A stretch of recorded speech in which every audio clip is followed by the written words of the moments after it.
Okay, punters, welcome back to the Punters Academy. We've got a special spring review segment here that we're just going to do a pilot on. Peter Lawrence has kindly agreed to join us through to spring, right through to post-Melbourne Cup. Peter, good morning. Yeah, good morning, Paul. Thanks for having me on. No, pleasure, Peter. What I know is that while Paul was getting that together, I had to listen to that intro music about 4 times, so I'm still recovering. Yeah, look, it's a bit of trial and error here, I can assure you. Now, listen, I don't have the vision up for the races on Saturday either, but we're going to have to talk through them the best we can. But we can, I'm sure we can manage to do that just fine. Look, Flemington Saturday, Pete, we saw an official slow 7 upgraded to a 6. I've got it about 6.5 or so pretty much in agreement with what the official rating was. We saw a number of interesting performances, obviously plenty of action to talk about. How did you see the track? Well, I think doing the back form on it, it was definitely a slow track. Lots of horses underperformed. There was quite long margins between some of them.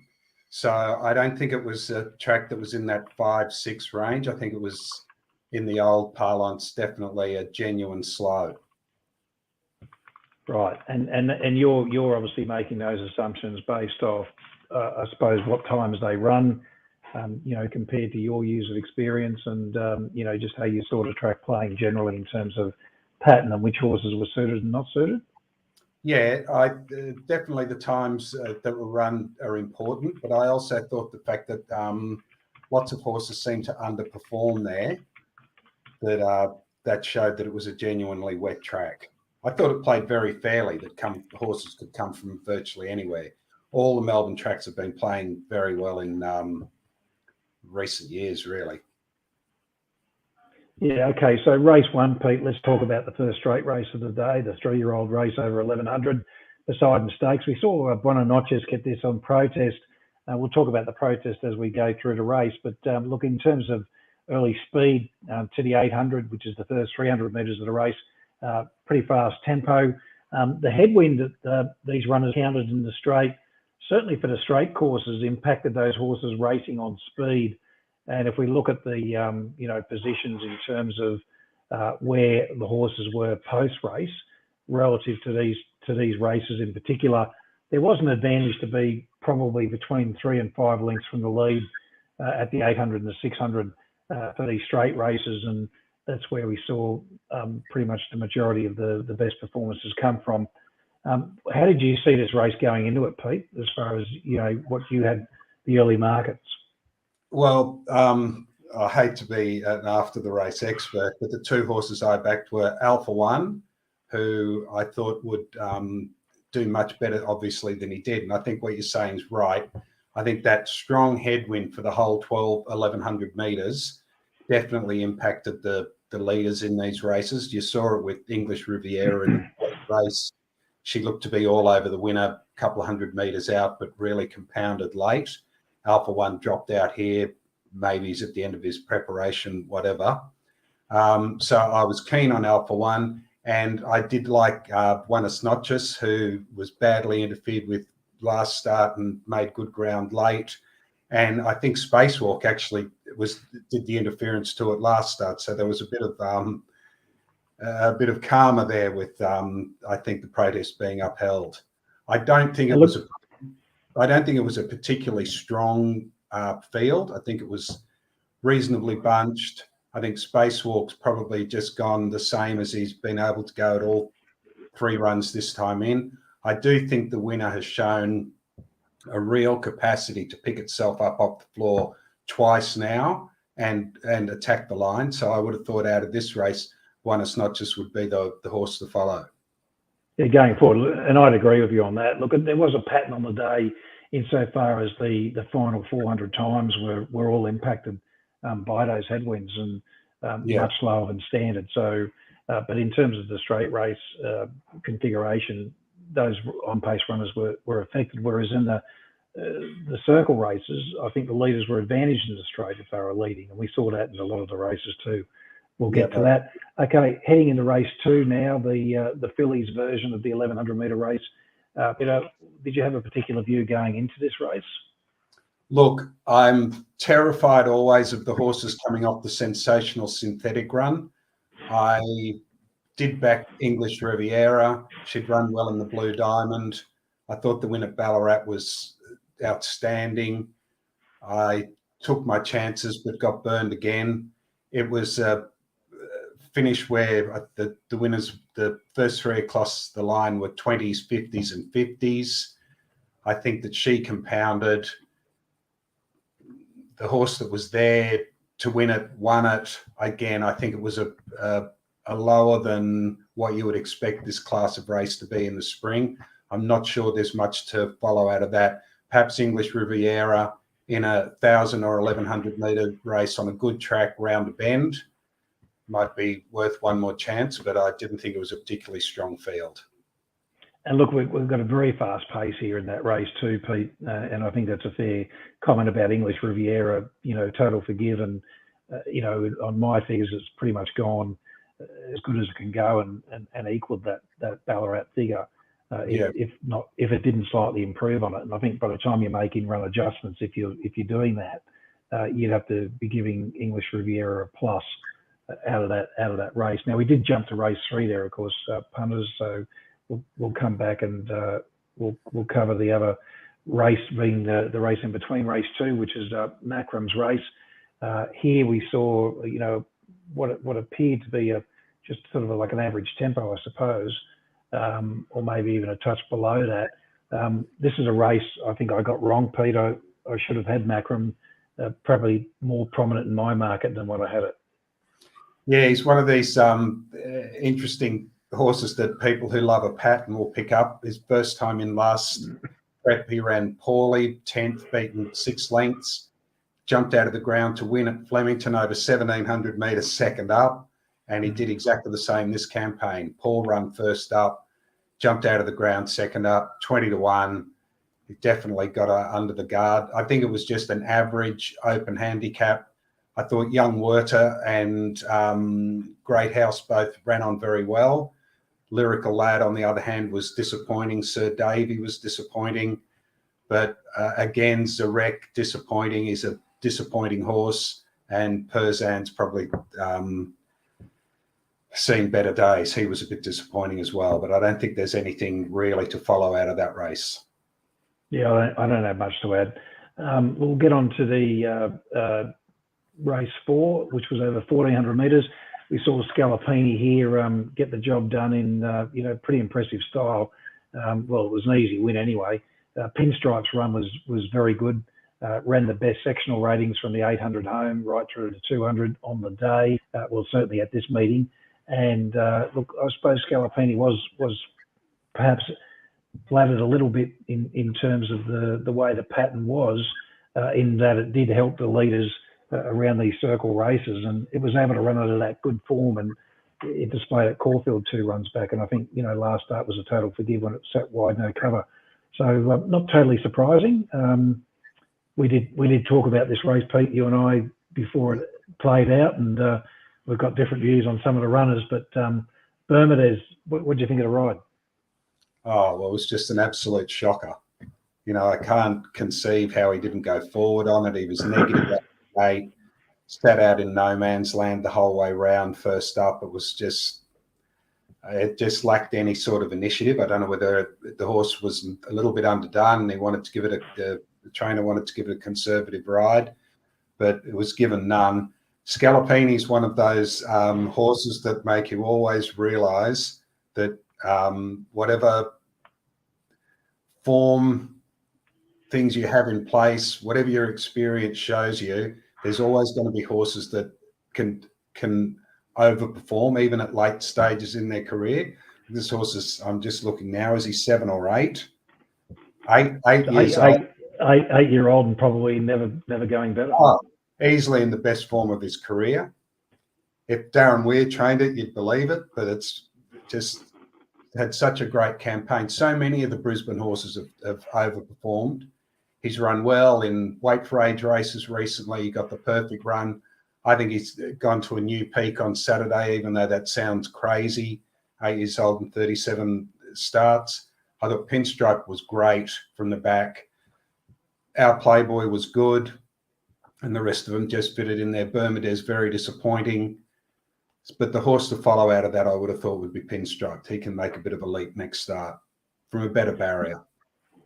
Chardes, Pete, what did you think of the run? I thought sectionally quite good, considering the circumstances, and I think it's in for a reasonable campaign. Yeah, I thought it was okay. I thought it was okay, maybe 2 lengths below what it can do.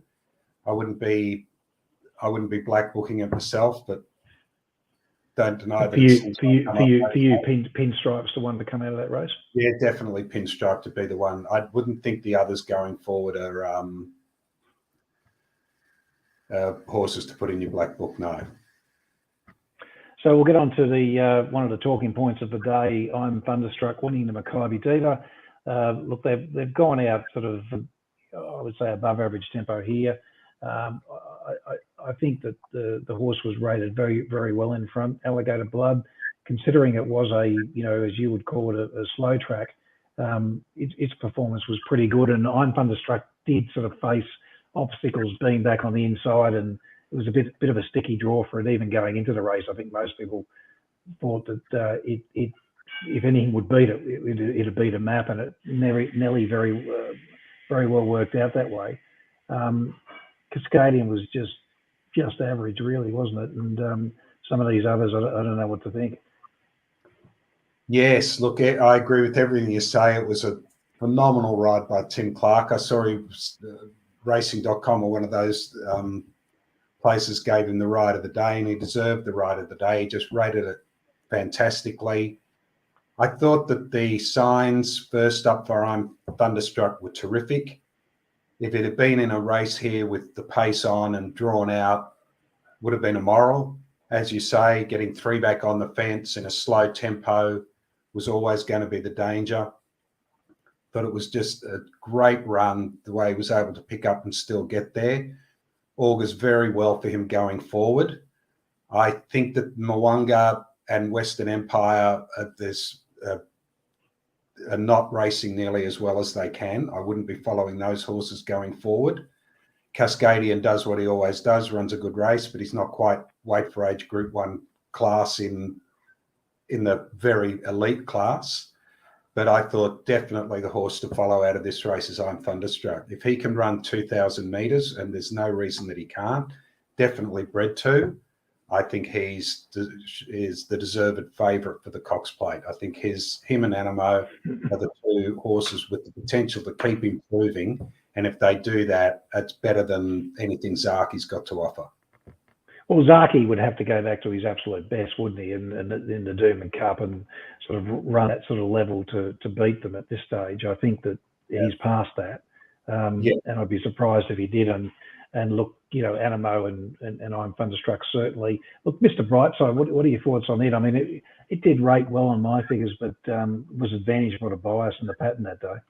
No, I definitely would include Mr. Brightside in the chances for the Cox Plate. I'm not quite as convinced that he will run 2,000 metres. I guess that Animo's got that string in his bow already. I'd be surprised if I'm Thunderstruck doesn't. Mr. Brightside, not quite so sure, but they'd be my top 3 at the moment. And one of the questions I had on the show earlier with John Pete was about Alligator Blood running 2,000 in the Cox Plate. Look, I think on the dam side, there's probably, a logical argument to be cautious.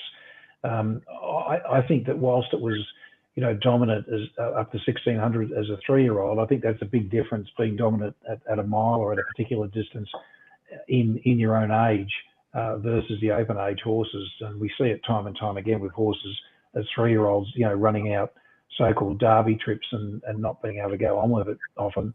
What are your thoughts on that? I'd be very surprised if you ran 2,000 metres strongly in a Cox Plate. Yeah. Okay. I remember his run in the Caulfield Guineas where he just had it shot to pieces and Super Seth ran him down. I just see him more as a 1,400, 1,600 metre horse. And in fact, 1,600 metres at weight for age on a slow tempo, rather than if it was a Doncaster or something, I'd be worried about him there too. Okay, let's get on to the, what are we up to now? We're up to the 2,500 metre quality handicap there, which saw Higher Motion get the job done. Now, this horse had the blinkers back on Saturday. Maybe that helped. Well, Higher Motion's a horse that's been driving me crazy since she just went past Perzan like it was nailed to the fence. Must be 18 months ago or 2 years ago. She only repeated that performance once when she won at Mornington, I think, by 5 lengths in one of those, might have been the Ansett or the Mornington Cup or one of those 2,400 metre races. But on Saturday, blinkers back on. She showed what she can do. You know, if she's just such an inconsistent mare, but if she keeps running to that form or can even improve a little bit, she's going to be very competitive in all these spring races because, let's face it, there's no incentivized this year. So we're looking really at all the second string 2,400 metre horses and given a soft track. And if she puts her mind on the job, she was only second or third up there on Saturday. So I think she's probably the horse to follow out of that. I would say I thought Vow and Declare went very well, but he's just always now going to be handicapped out of the handicaps. He's not quite good enough to carry these top weights, but I thought he was probably only 2 lengths off his best. I thought Blue Cup went well. I thought Interpretation went quite well. Had the bad alley, so I thought he might improve, but you wouldn't really be in 5 years ago when some of the imports were coming and horses like Very Elegant or even the last couple of years Incentivized were running in the Caulfield Cup. You wouldn't be thinking about these horses as Caulfield Cup horses, but these are the horses that were going to feature in that race. Yeah, it was a pretty solid tempo here too. And look, I thought out of the race, Blue Cup was one that might be worth keeping an eye on just simply because it is, be lightly raced now in terms of its Australian campaign. And it's 5 starts in now, and it did seem to have a decent platform to step up to 2,500 on Saturday, and I thought the run was okay. So I'll be interested to see where he can get to. Anything else out of that race, Pete? No, there was 2 that I'd be interested in going forward. It would be the winner and Interpretation, who is very lightly raced and was first up on Saturday and had a very bad draw. Okay, let's get on to the Elope Stakes over 1,400 metres. It's at weights and penalties there. We saw, sort of a fairly above average tempo here, and Kiss on All Four Cheeks got the job done. A second run for Nick Ryan. Second up last preparation on my numbers, it sort of ran its best figure and, over to 1,400 metres at Flemington. Saturday, it did have a bit of a sticky map going into the race, and that's perhaps why we got the sort of 13 to 4 mark. Yvonne sort of did a pretty good job going out in front and leading and hanging on. And we saw Yearning sort of run a race, and Foxy Frida. What are your thoughts? Flying Mascot, which was one of the horses I backed, knocked up late. I thought this race really showed you the track was slow. I think that Kiss on All Four Cheeks didn't really handle those slow conditions, but was still able to win. But I had her going considerably worse than she can go on a fast track. Yep. I thought Lady Yvonne was great. She's got that bizarre action where she's just climbing all the time. I thought she was terrific from the front and can keep improving. I thought Yearning was absolutely outstanding. And I think that she met all these mares very poorly at the weights. I think that going into sort of a genuine weight for age race, I think the Maya Classic is perfect for her. But Foxy Frida was okay. I thought Flying Mascot was disappointing again twice now. Yeah. Up second up.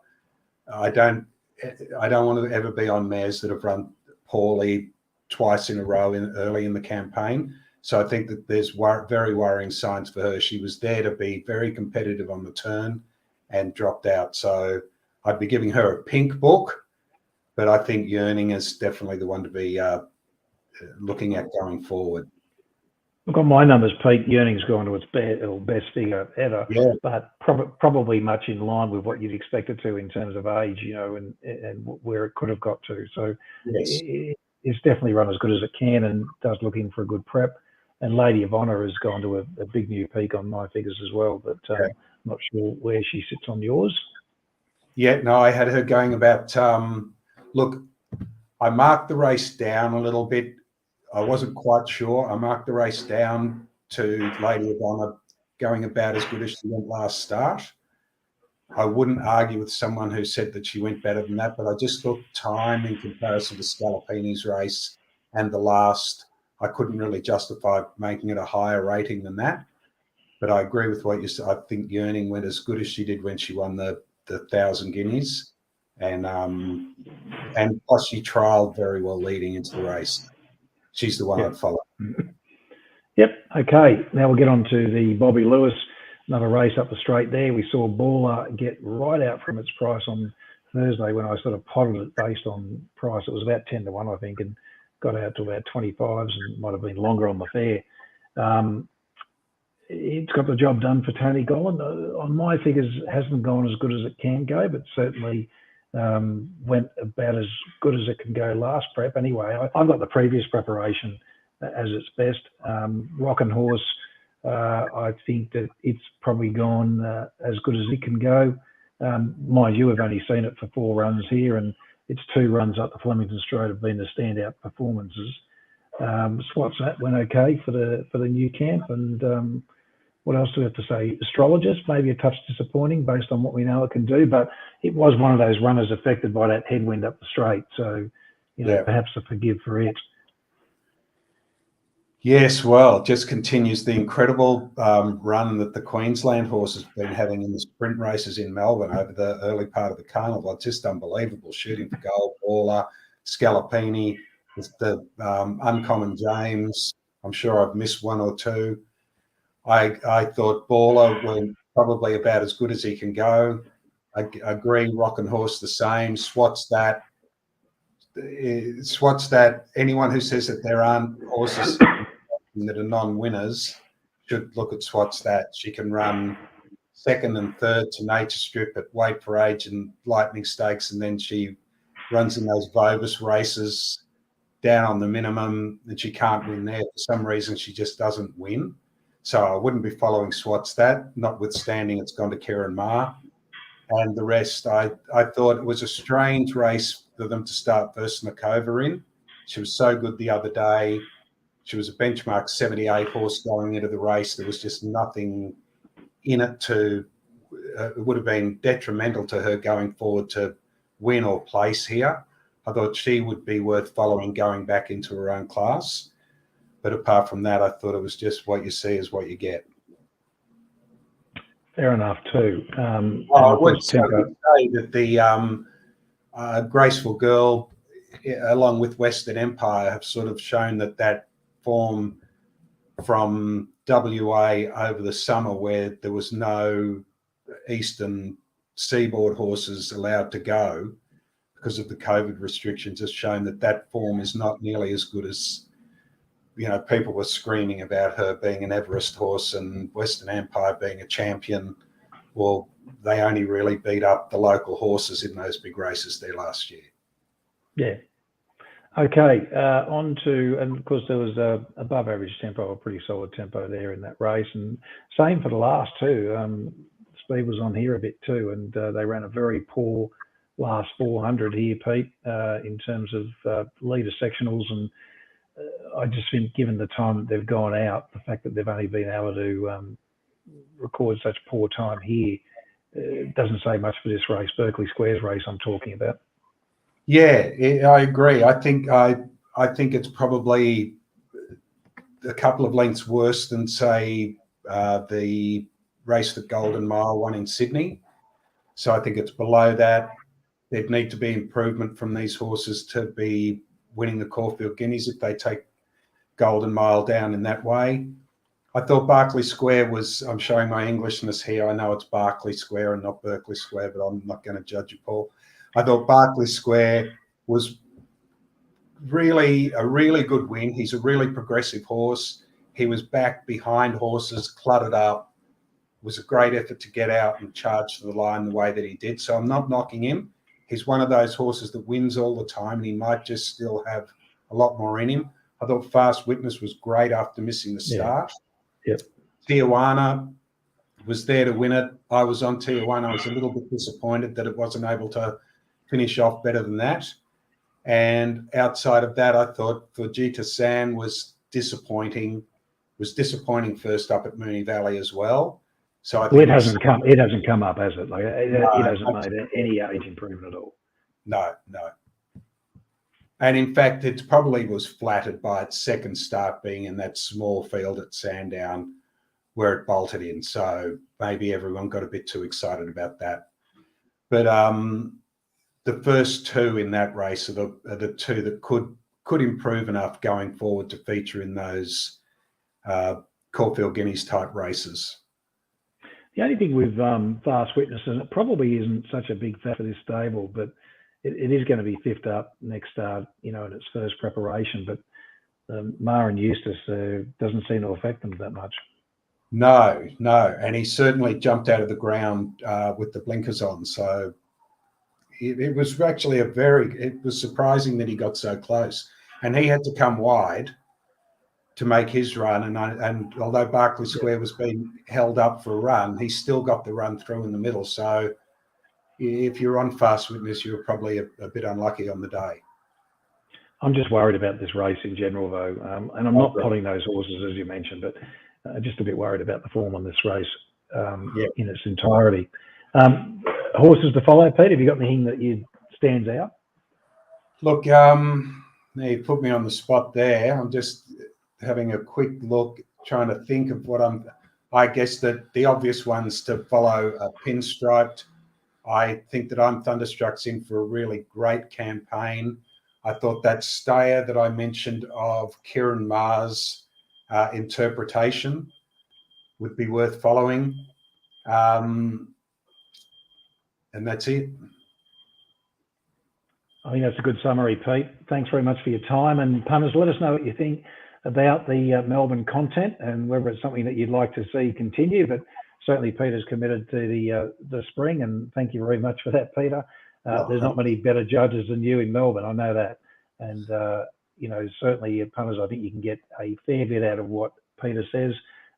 Look, Pete, you and I both do things similarly, I suppose. We're both ratings people and we do it on different scales, but often when we do come up with the same sort of horses, they can prove pretty deadly. For me, Thunderstruck's the obvious one, and Pinstripe probably the other. But at the 2 metres and the Cox Plate, it's one of the main contenders for sure. Thanks very much, and we'll catch you next week. Good on you. Thanks, Paul. Thank you.